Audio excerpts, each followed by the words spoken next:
சதி தேவியின் மறுபிறவியாக இமயமலையரசன் மகளாக அவள் பிறந்தாள். விஷ்ணுவின் சகோதரியாகப் பிறந்த பார்வதி ஒரு விருப்பம் மட்டும் கொண்டிருந்தாள். அவளது விருப்பம் சிவபெருமானை மணக்க வேண்டும் என்ற உறுதி. அதற்காக கடுமையான தவம் தொடங்கினாள்.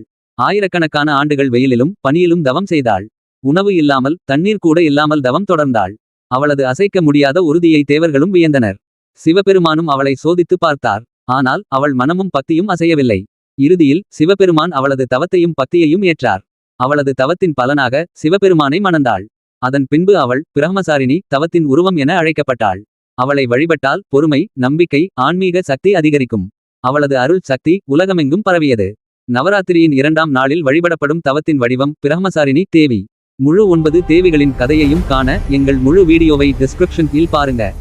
மேலும் பல அரிய தகவல்களை தெரிந்து கொள்ள எங்கள் சேனலை மறக்காமல் சப்ஸ்கிரைப் செய்யுங்கள். இந்த காணொளி உங்களுக்கு பிடித்திருந்தால் லைக் செய்து உங்கள் நண்பர்களுடன் பகிருங்கள்.